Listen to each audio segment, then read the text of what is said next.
who spent some time in a WeWork or a shared office space, and you go and you talk to the mostly kids that are there, and you talk to them about the company that they're working on.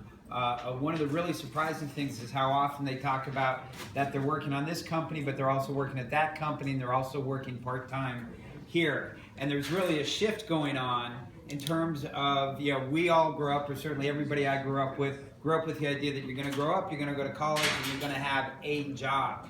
And we're now moving into a world where, the millennials aren't thinking about that. And at the same time, you're having companies that are increasingly looking for technologies that can help them be more flexible with regards to how they work with their employees. And so our next company has a great solution for both the kids in the gig economy and the companies looking to have a more flexible workforce. And with that, I'll turn it over to Christina from Polymaze. Thank you.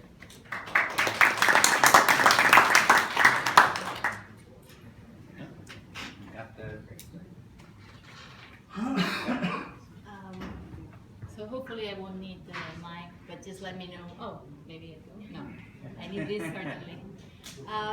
So before I got started, I was asked if my company was Israeli. It is not, but I was born by the Mediterranean in Barcelona, so maybe that sort of brings some closeness. In any event, I was also told to keep it engaging, and it's very hard to talk about invoices, especially after talking about music, but we'll do our best. I think it gets exciting, especially towards the end. Thanks for the introduction. I think that really summarizes where we're sitting currently. You've heard this before. We are a company trying to make a market, right? So there's demand for freelancers from big media companies, and there's supply of freelancers, so that's nothing new. You've also heard before, we want to keep things simple. That's easy to say, very hard to do. The details of the complexity of the current way in which big media companies engage freelancers are very mundane and yet very annoying for anyone who is trying to hire freelancers. At big media companies, the systems are not set up to engage quickly anyone who doesn't belong to the company. There's background checks that take days, there's multiple emails, multiple contracts, people are confused about which contract needs to be signed where, and then after the work is performed, the freelancer sends an invoice, which is something, if you think about it, the concept of invoicing itself is very much like a medieval concept in the current day and age.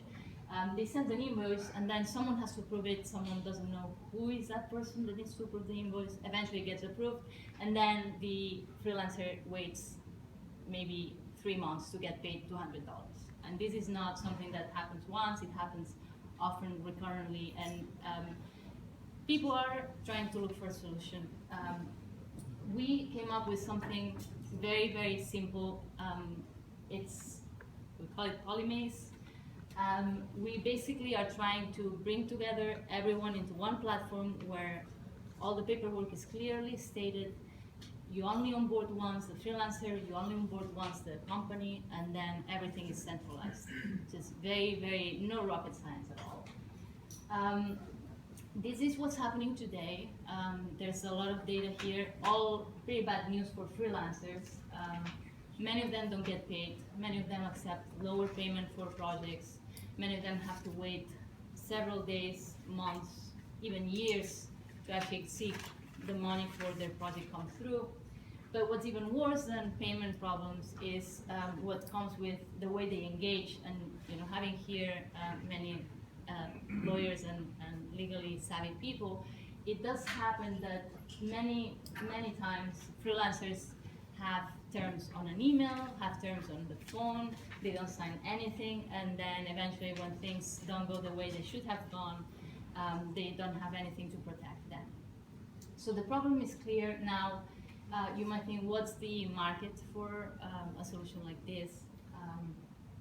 We think we're sitting at a very special time. Currently, we have, on the one hand, the gig economy, which is, everyone talks about it. It's growing. People are starting to realize that if they find the right tools and they find the right setup, they do prefer the flexibility of being a freelancer. And on the other hand, we do have a growth in digital media production coming. The large media companies are starting to realize as well that the future of media is digital. Even if there aren't many advertisement dollars currently in the space, they will be very soon. And so what's going on is they do try to engage freelancers because it's quicker, it's cheaper, it's faster, yet they don't have the tools to do it in a way that is flexible and meets their needs.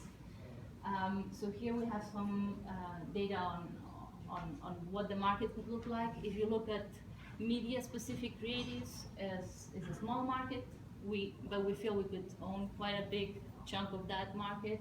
Now, if you extrapolate our tool to other creatives that are not in the media industry, that grows pretty quickly. And then if you extrapolate that to the freelancers as a whole in the US, which is something that, as you'll see, our tool could be used for, that just becomes much more attractive.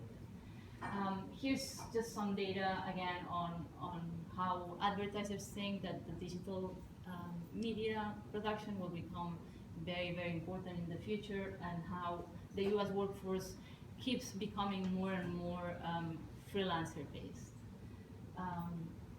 Okay, so what do we do in a nutshell? As I mentioned, very easy to understand. We have a platform where the company just gives us what they need once, and the freelancer, and we make sure that we get from the freelancer what they need once, and then they can engage as they please. We've seen this already as marketplaces, the Upworks, the Elances of the world. The difference for us is really when it comes to compliance. Employment being compliant in employment is a moving target. It's very fuzzy. The law keeps changing. The incentives are misaligned because obviously, you have the state and the authorities looking for certain type of revenues, and then you have the media companies looking for a certain type of flexibility, and then the freelancers also looking for a certain type of lifestyle, and those don't align very often. Platforms like WeWork and others, what they're doing is they started to realize that most of their users are small freelancers with small companies interacting, and the big companies are left walled off because there is no compliance, there's no protection. And if you add to that the fact that at big companies people are overly cautious and overly risk averse, you do have a very big disconnect between what's needed and what can happen. These are some of the things that we hope to address with our tool: financial visibility, transparency for the freelancer, scaling quickly of the workforce, and then also access to freelancers of high caliber, which is not our priority right now. Our priority really is to solve employment, onboarding, and then payment. This is how we compare to some of the competitors out there. As I mentioned, there's a lot of companies sitting at the marketplace end of the spectrum. Their problem is they can't scale in terms of dollars. They scale in terms of users, but not in terms of dollars because they cannot engage with big companies. What's been happening is large companies hiring editors at large media companies. They use sometimes their credit cards to get freelancers quickly because there's no way to get the company to properly engage the freelancer that they want and they found at Upwork, for instance. Again, this is changing now because Upwork is coming up with some more enterprise-based solutions. And then on the other side, you have like the traditional employment solutions that are very heavy, that are very expensive, again, not very digital, not very quick. And we're trying to sit right in the middle, which normally sounds bad, but we do feel we have a proposition that can address both ends. And I'll talk a little bit more about it. So this is what we're developing now. We're currently in a phase, actually as of yesterday, we launched our MVP, minimum viable product, within our first client. We've learned a lot by developing it, and what we understood is that editors and hiring managers want simplicity. They don't want to think about compliance, but they do need that compliance box ticked.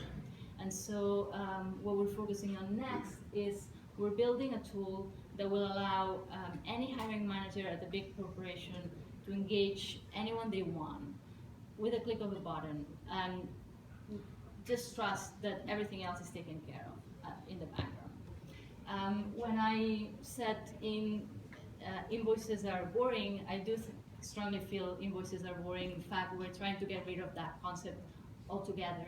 The idea that you engage someone with someone to perform work, and then you delivered work, and then you still have to say you delivered work a few weeks later, and then wait for payment on that job even a few weeks, months later, it doesn't make sense. So we are focusing on this next iteration of our product on a tool that will allow people to agree on terms very quickly, negotiate them real time, and then log that as an agreement, and then turn that agreement into payment instantly once the job is delivered. And this is going to be a very nimble solution. It's not going to be heavy at all. We don't want to reinvent anything. We don't want to add chat. We don't want to add documents. All of those tools exist already. They can be integrated a la Slack, I guess. That's the best comparison.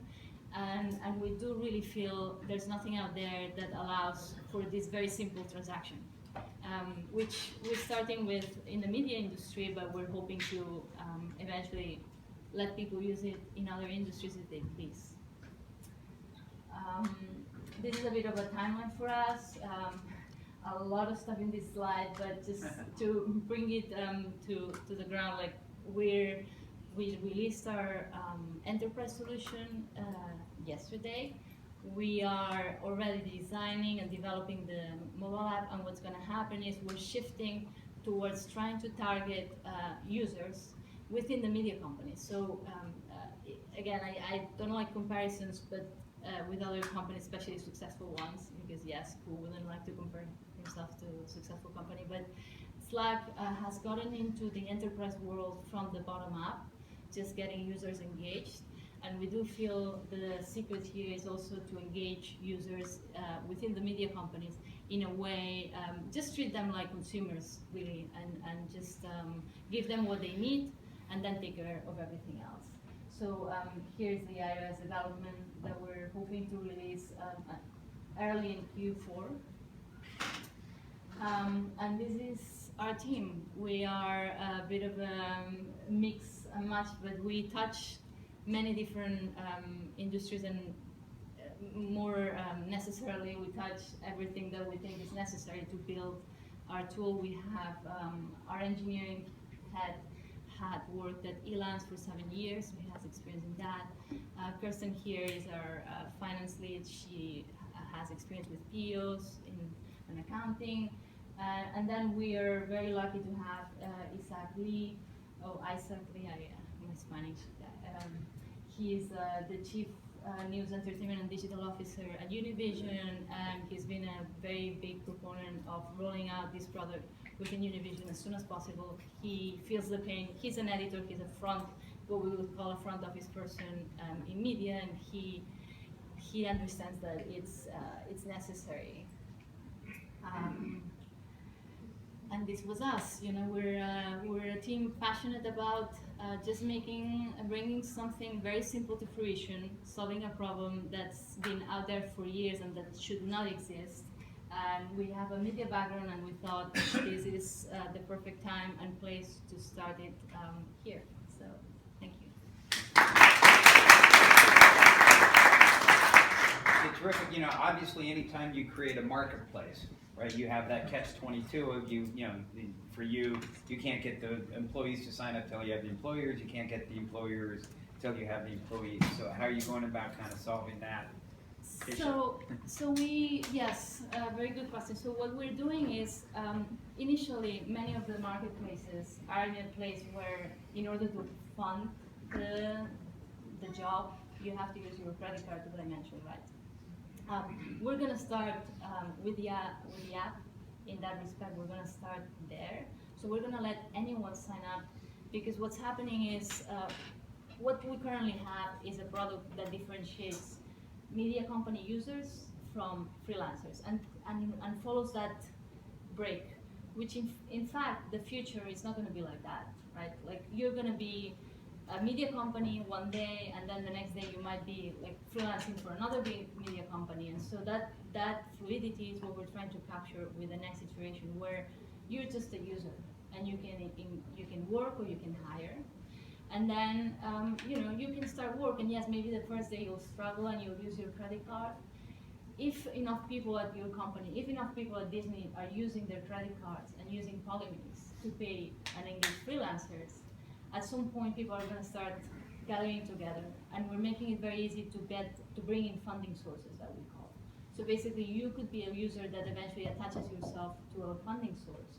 So you could be, Christina, independently, get a token from Disney, and then that way you have access directly to their budget to fund. So we think that's one of the key issues. Funding and compliance from the enterprise side, we feel, is the key to a successful growth for us.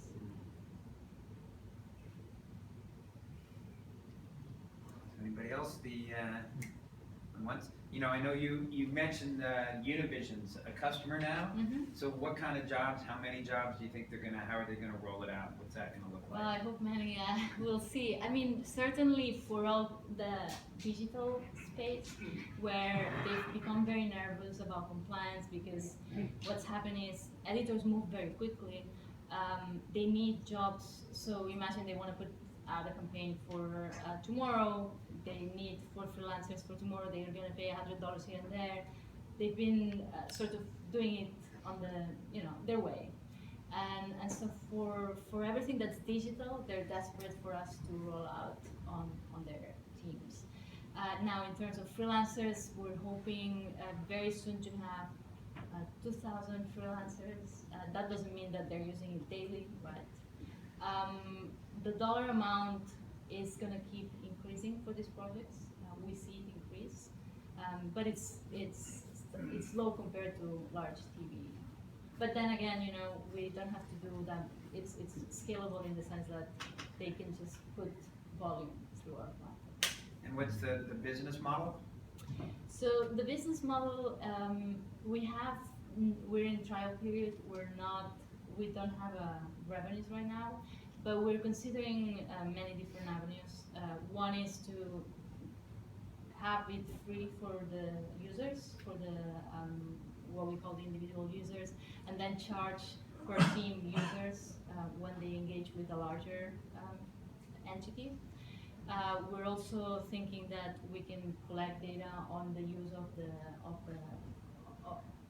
the freelancers and sell it that way. Compliance is a big offering, so we're happy to take the risk on certain areas and then charge for that. And then funding. So we're happy to also pre-fund certain projects, and that would be sort of insurance on one end and then credit on the other. So there's a combination of possibilities, and we're sort of playing around with it. To be honest, right now we just want it to work properly and just make sure that it adds value. And then, sorry if I'm just tell us about your round, what you're seeking in terms of funding. And just a related question is, I saw that the guy from Univision is on your board. Is Univision a shareholder, or do you Yeah, have so they've been our seed funders so far, yes. And currently we're seeking around 5 million for the next push. Yes. Okay. So digital media seems very nebulous to me. Can I ask a question? Have you thought about going out to SAG-AFTRA and getting actors and other talent involved in this product, so that in case someone is casting a commercial from y'all, Yes. you have a union approved, gives you greater legitimacy and also increases your market penetration into media? Absolutely, and the acting union, but in fact many others is Many others. yeah, Thanks, it's Audio a designers. it's a complex animal that they're still catching up with digital. So the good thing about digital is they have blanket agreements sometimes where if you're doing digital production, you don't have to be, you could be a SAG actor, but you don't have to be part of the agreement, right? So that's sort of for us a way to test the grounds and see how people are reacting. And in fact, that's already happening without their agreement. It's all about finding the right incentives and finding the right alignment. And sometimes with the unions, it's not straightforward, right? But yes, absolutely, absolutely. Unions are also the next step for us to engage. Yeah. Okay, thank you. Terrific, thank you.